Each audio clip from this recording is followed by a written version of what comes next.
Hello and welcome to the People Pleasers Guide for No More Shit. And today in the background, we've got me on a bridge in Donegal.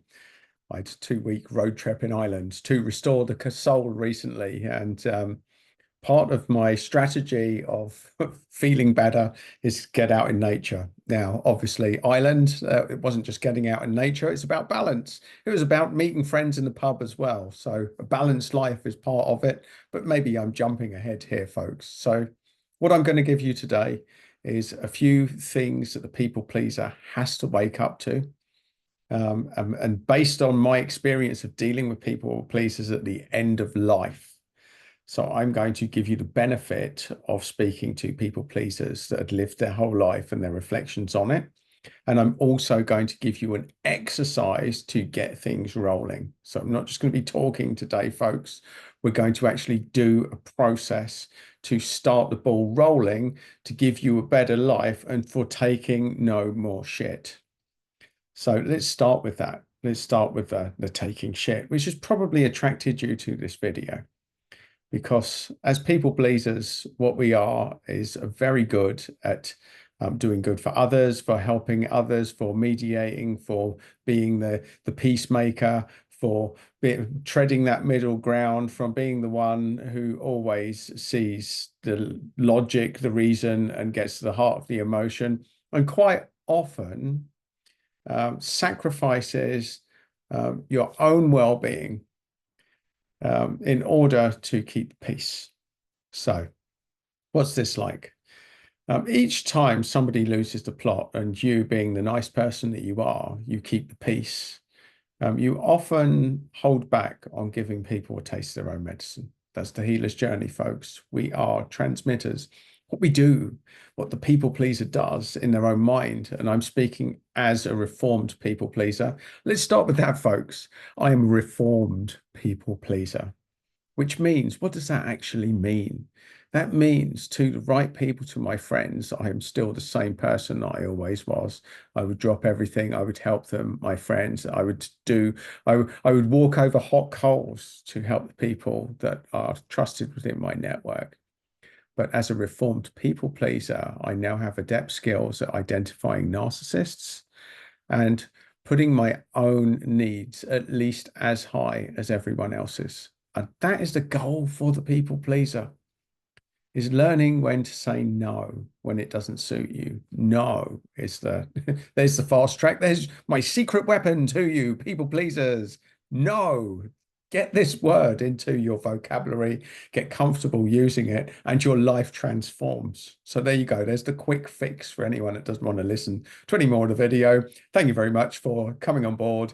If you can take that lesson and own it, you don't need to watch any more of this video. Just say no, no. And just to qualify that, where do you say no? So there's times where the people pleaser, let's say it's a weekend, you've worked all week, you've been looking forward to putting your feet up and watching a football on a Sunday or whatever it is, whatever it is. And suddenly your partner makes a request, oh, let's go and see the in-laws. Now, the people pleaser will sacrifice that football game and go and spend time. Maybe you love your in-laws, maybe you don't. But the point being that you'd probably rather be watching football, but the people pleaser within you will be compelled to go there and just won't want the conflict involved with not going. Well, the reformed people pleaser will do that once or twice. You know, you're not going to say no every time. You obviously got to get the balance right, but you will be comfortable occasionally saying no. Not today, I don't think. I need a me day. I need some time on my own. And this is critical, folks. Finding me time is really important in this equation. Like if you sacrifice all your me time to keep everyone else happy, that is the formula for failure. It's a formula for failure. So that's really important to know. This is about getting comfortable saying no when people ask stuff of you. You know, come round and help me move all my stuff out. Now, if it's a good friend that would do it to you, by all means do it. But if it's somebody that wouldn't do anything for you, hasn't had any track record of helping you out at all, then, well, why should you? Why should you, folks? You shouldn't be all things to everyone. Because the symptoms for the healer and the empath and light worker, as those who watch this channel will know most of the stuff that I'm already telling you. To you, my regulars, I would say that there is an exercise here. And this is a constant reminder to healers, empaths, light workers. It's very rare that you'll need to hear this message once, which is why some of my videos, I do repeat myself, because the core message is the same. The core message that I bring to you is the same. It's a wake up. It's a reminder. It's telling you the same things through different mediums. And it's a bit like sales in marketing. You normally have to, apparently it's been told to me that you have to get your brand in front of people about 18 times before they consider buying on average.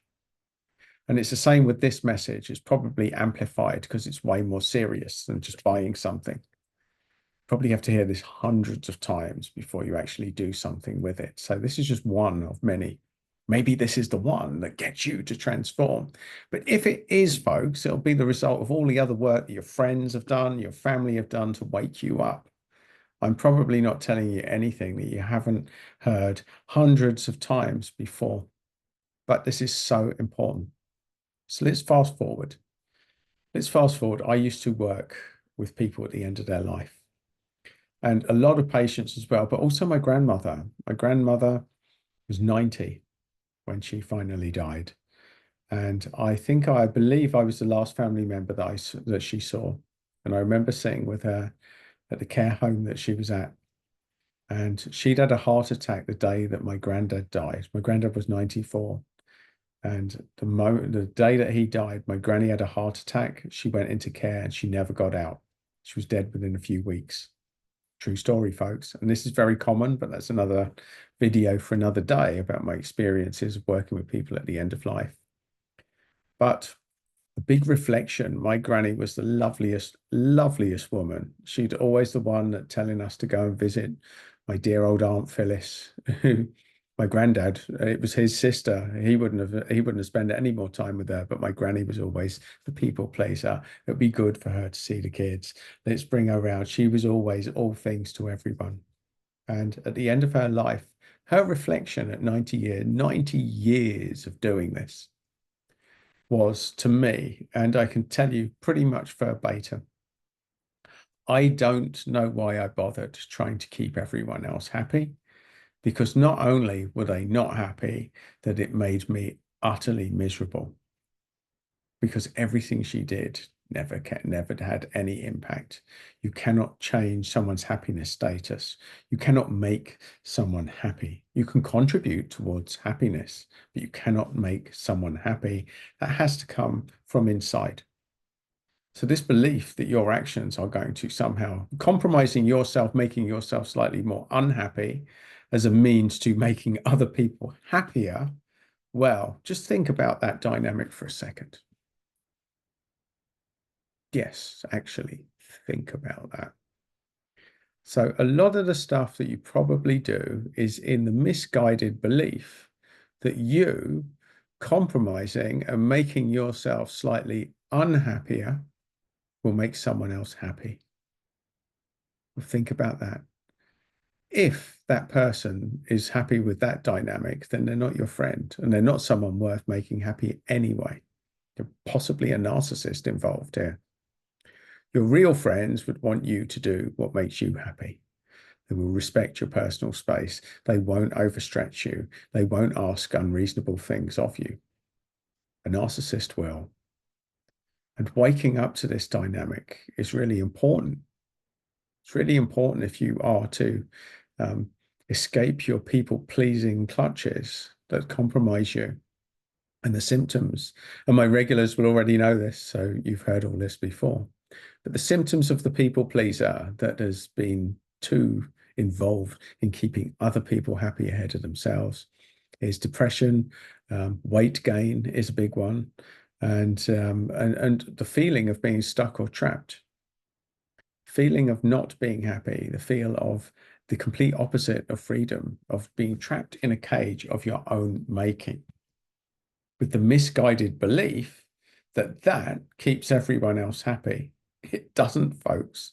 It really doesn't. It's a wake-up call. It's a tough one to wake up from. And some people end up in decades of this before they wake up to this. Some people get to the end of life and only then realize it. So however far you are into realizing this or waking up, just know that there's others that go their whole life and they don't wake up to this. So if you're watching this video now, there's a reason for it, especially if you're still watching, because it means that this message is resonating on a much deeper level for you. And you're here for the exercise. So we're going to do a very simple exercise about people pleasing. Everybody that you're trying to please has an energetic cord plugged into you right now, whether you see it or know it or not. So we're going to do an exercise. We're going to release those connections for you. So start by getting your feet flat on the floor and your spine straight. Again, that's an option because that will amplify the effect. If you'd rather lie down, that's up to you. It will still work.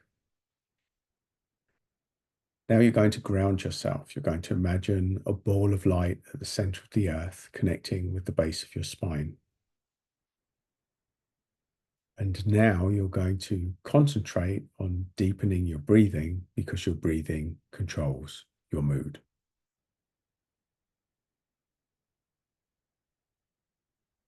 Now you may choose to close your eyes. You might want to do it with your eyes open. Either way works. You're going to imagine a massive stage in front of you. And you're going to invite everybody that you've ever connected with onto that stage.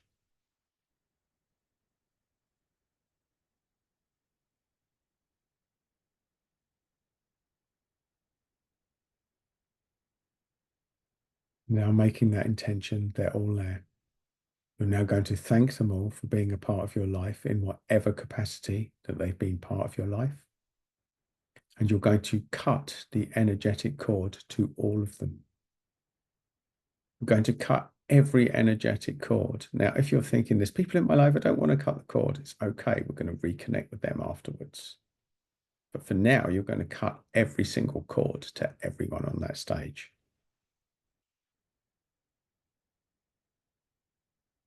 And you might see an energy knife doing that, swiping between you and them, cutting the cord. You may just see them vanish off you, may dissolve. All these cords dissolve. You're going to thank everyone for the contribution they've made to your life and send back their connection with love.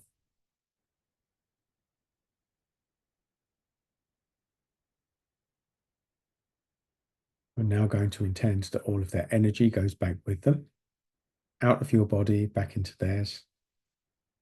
Send it with love. And now imagine a ball of light above your head, restoring all of the energy that's your own true core essence back into your body. And now that you've sent everyone away from that stage with love, you're now free to reconnect with the people who you want in your life right now. But in doing this disconnection method, and there may be people you're connected to that you didn't realize, by closing the door on these energy connections, you open up the possibilities to connect with more people, the right people in your world. You take back your energy, you take back your power, and you only invite people that have your well-being at heart, that want the best for you in the same way that they want the best for themselves. People that want you to be happy, people that want the best of you. Invite them to connect and send out a message to connect with more people like that. As you deepen your breathing, feel the relaxation of reconnecting with your own core essence energy.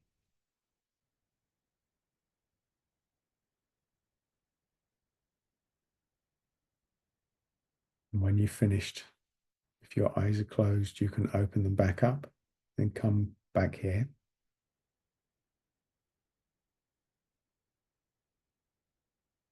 Now, you may feel a little bit trancy after that exercise. I suggest you hydrate afterwards. Grab yourself a glass of water. Energy work takes its toll, and rehydration is essential.